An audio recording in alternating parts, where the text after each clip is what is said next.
Alright, hello there. Welcome to a very quick tutorial where I'm going to go over how to set up your console, how to make it so it's on the correct mod menu, installing Rock Band, the mod, and online services. This is going to be a really thrown together tutorial, so I apologize in advance. I'm going to be doing timestamps and that kind of stuff though to make sure you're on the right pace with me. Anyways, so the things that we're going to go over really quickly before I get into this is the things you're going to need to be able to match the setup that I have. So first and foremost, you're going to need a RGH Xbox 360, a Trinity style motherboard. Secondly, you're going to need a USB drive.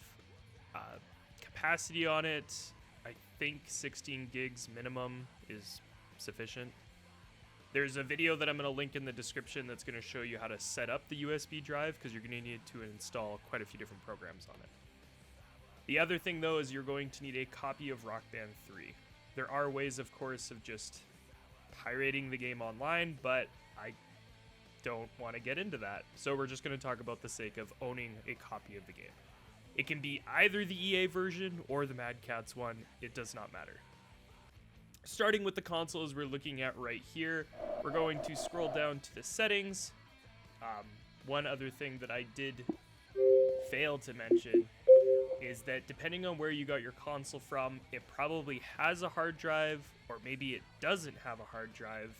If you're in the situation where maybe I recommended getting a solid state drive because it is really beneficial, at this screen, you're basically going to want to have that inserted into the console so you can view it. If the hard drive or the SSD is not set up for this console, it'll say that it needs to be formatted. So go ahead and do that. The way that works is when you're hovered over top of it, you can go ahead and hit Y for device options, then you can hit format. Say yes, it will then ask you for the serial number of the console. The serial number of the console is found on the back of it on a sticker. You can also find it within the settings of the console as well. So once you have that in, you can continue. Alright, so once you've had your serial number inputted correctly into the console, it will go through the process of trying to format the drive. Give it a bit of time. Once it completes, then we'll be able to proceed from there. Cool. So once your hard drive has been formatted, at this point in time, you should have absolutely nothing on it, and it can be fully accessible by the console. So the next thing we're going to do is with that flash drive or USB drive that you have set up with the correct applications on it, you're going to go over to your console and plug it in. With the flash drive now plugged into the console, you're going to want to go over to the flash drive, find the demos category, and then look at Xexmenu. You're going to go ahead and select this and copy it. It will ask you that you need to sign into a profile to be able to do this. Create a profile, build it on the hard drive, and name it whatever you want.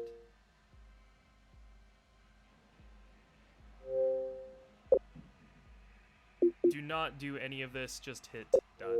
So once again, copy it over to the hard drive.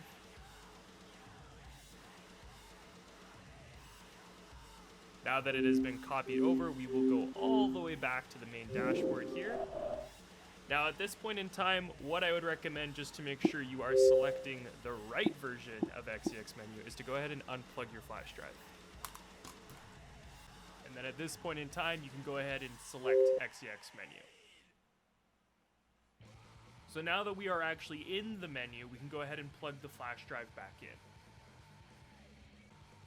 All right.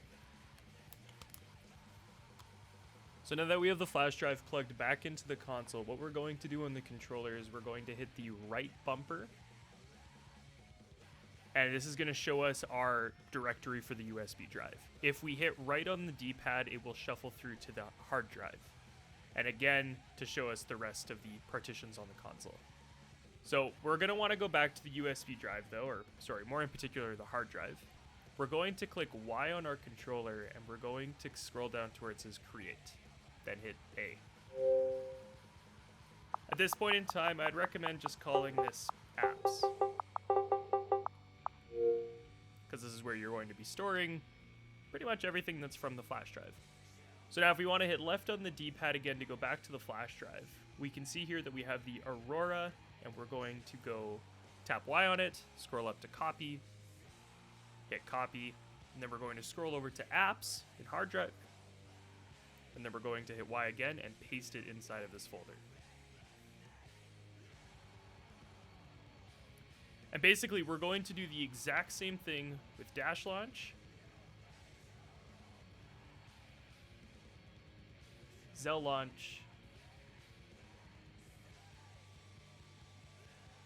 and then Xexmenu. Go ahead and paste. So now that we have all 4 officially actually on the hard drive within the apps folder, we can go ahead and unplug the flash drive because we no longer need it. So now, if we try and scroll using the D-pad, you'll see that the flash drive is no longer existent. So now that we're looking at the hard drive disk 1 there at the very top, we're going to click A into apps, then into Aurora, and then we're going to go to Aurora XEX and hit A. And this is going to load up the custom menu for the console. So now, just to kind of get a big one out of the way, because this is definitely the biggest time drain, what we're going to do is now install our copy of Rock Band 3 onto the console. So now at this point in time, you can go ahead and put the Rock Band 3 disc inside of the console. All right. So now that we have the disc inside of the console, what we're going to do is we're going to hit the back button on the controller. We're going to go to File Manager. And then we are going to scroll down to HDD1 and hit Open. Now from this screen, what we're going to do is with the D-pad scroll to the left, and then we're going to have a new set of options here. We're going to click A for New Directory, and we can just simply call this Rock Band 3. Now we're going to hit B to be sent back to the original screen of all the other directories. We're going to go to the DVD drive, because that's where the game is. We're going to click A on that. Then we're going to click X on everything, and as you see, a check mark will be added to every single file. Now if we hit left on the D-pad and scroll down through our list, we do have the option of copying it. Go ahead and hit copy. Now once that little prompt is vanished at the bottom, we'll go ahead and hit B again. We will then go back to HDD1, then Rock Band 3, and then with our D-pad, we're going to scroll down to paste and go ahead and click A again, and now it'll take its sweet time of copying your disk drive over to the main console. All right, so once the copying is done, you can go ahead and hit B to exit out of this menu here. We're going to go all the way back. And now at this point in time, you can go ahead and take the disc out of the console. All right, so the next step here is actually making it so Rock Band 3 appears on the main screen. Because as of right now, it still thinks the disc is inside of the console, but we'll fix that. So if you go ahead and hit start on your controller, scroll down a couple times to content, and then for manage paths, go ahead and hit add, change location, HDD1, and then you're going to select the Rock Band 3 folder. Go ahead and hit save, and then scan now. And beautifully, you'll have now 2 Rock Band 3s. When you turn your console off or reboot it, the one with the red border will go away because it thinks that's the disc. Anyways, we now have Rock Band 3 on the console, the digital copied version. So the next thing we're going to do now is we're going to hit details on the this version, the one with the green border.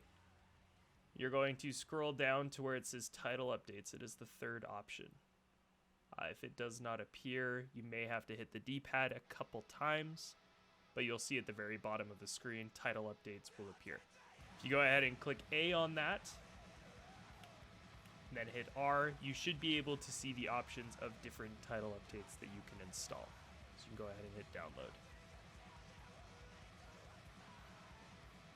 The one thing that I mistakenly forgot to say, though, it was actually setting up the online functionality so your console can actually, well, download things like this. I personally just have my console on Ethernet. Of course, if you have it on wireless, you can do that as well. You just want to do that from the regular dashboard. Pretty straightforward stuff, as you would normally with any sort of other console. So go ahead and hit the dashboard button, go system settings. And plunk yourself into network settings, and away you go.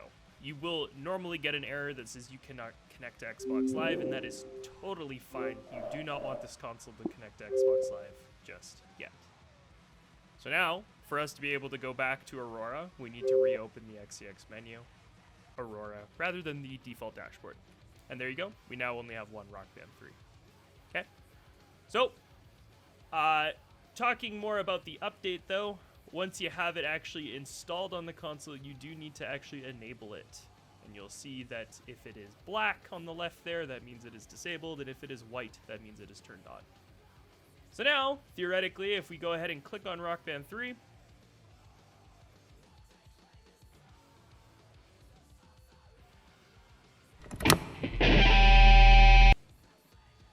we should get the Mad Catz logo prompt, and which is a sign of good things. It's actually working, and which it is. So perfect, we have Mad Catz working. So we can send ourselves right back to Aurora, because the next few steps that we have to do here are actually all based on the computer. So, continuing on from there, although I just got a little ahead of myself, the last thing that you do need to set up on the console is the FTP service. So if you go ahead and hit start on your controller, scroll down to modules, you'll want to make sure that the FTP server is active. It will say unactive if you do not have an internet connection set up on the console. So make sure you do that through the dashboard. Once you have that set up, you can go ahead and click A on it. It's going to give you a bit of information here. If it's enabled, what the username is, the port, and the password. Just for the sake of simplicity here, just change the password to something easy. In my case, just make it the single digit one. That's it. Hit B to cancel out. Now we're going to hit the back button on the controller, and this is going to show us the local IP address of the console. This is very important because you're going to need this in the next phase, so keep that in mind. Alright, so switching gears here over to the PC now, there's going to be a couple things you're going to need to have on your computer to complete the setup. The first one is that you're going to need some sort of file transfer service. Filezilla is very common, it's free, it works on just about everything to my knowledge. It's very straightforward, and it's going to be the one that I'm using in this. So, you can install right off their website. I'll leave a link below. You're going to be wanting to install the actual client, not the server. So go ahead and hit agree. Basically going to be saying yes to most things. Let's go ahead and hit decline. If you want this for all users or just yours, that's up to you. If you want a desktop icon, all that good stuff. If you want to change it, really not a whole lot you need to change here. But we'll go ahead and hit start Filezilla. Go ahead and hit OK here. So looking at this screen here, in the very top left corner here, we're going to have this open the site manager. Go ahead and click that.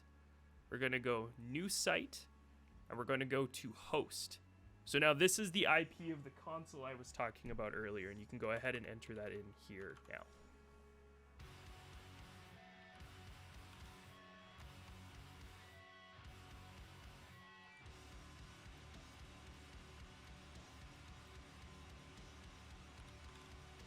Then once you have that added in, you're also going to add in your port, which is 21. We're going to change the encryption to just only use plain. Doesn't really matter, you're the only one using it.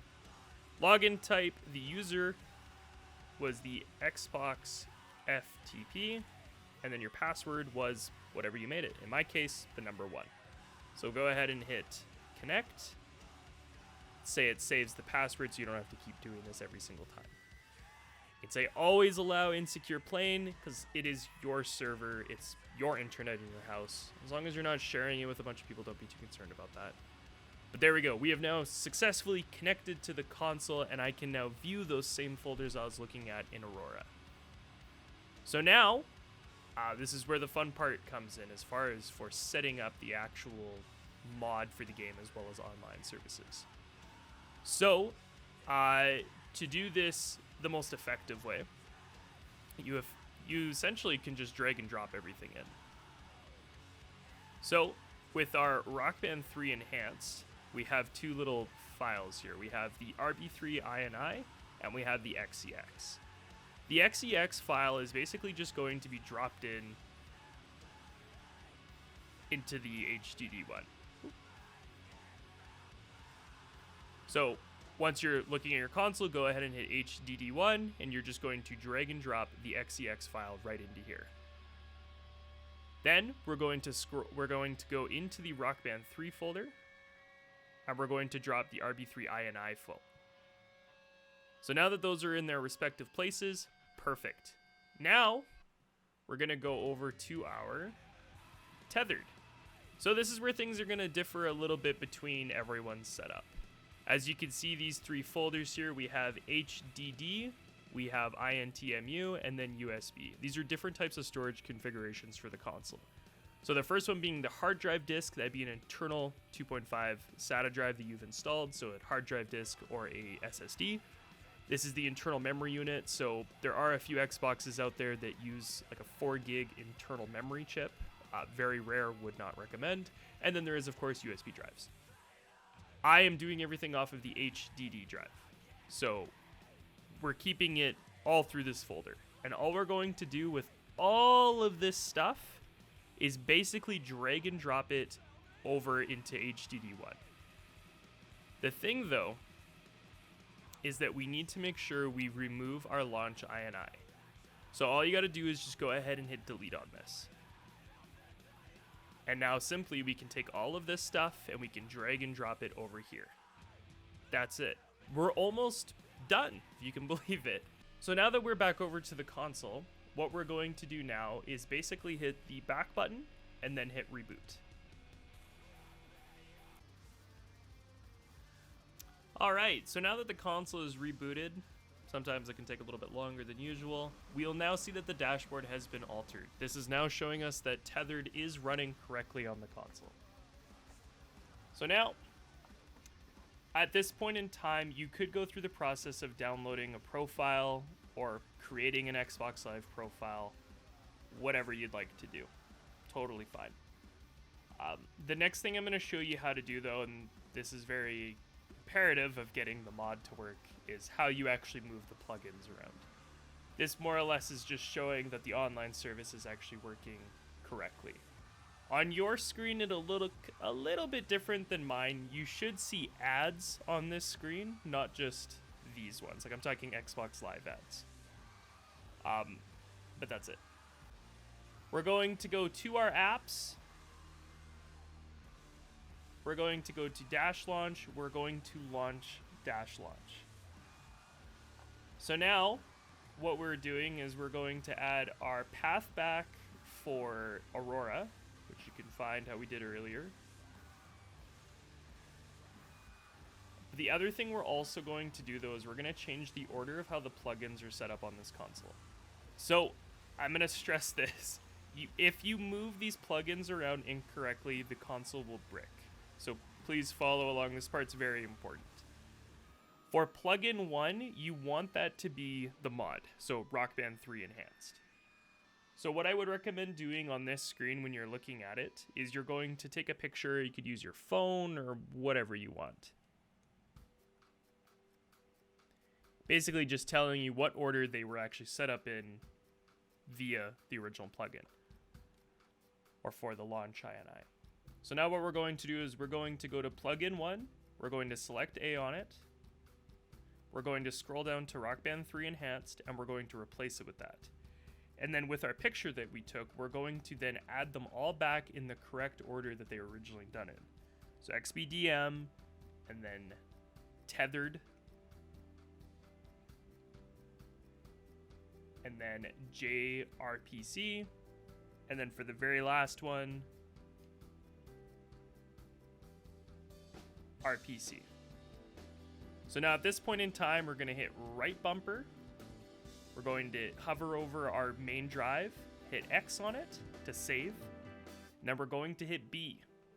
And now this is going to do another reset on the console, and it should send us back to Aurora.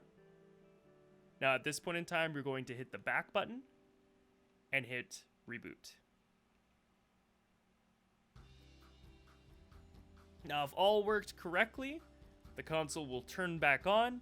It will take us right back to the tethered menu we saw before, and everything is good to go. At that point in time, you can go ahead and download an Xbox Live profile. I would highly recommend creating a new one. Do not use your normal Xbox Live profile. and so on and so forth. And that's pretty much it. Just like that. And we can try to even boot up the game. We can make sure the mod works. All of that good stuff.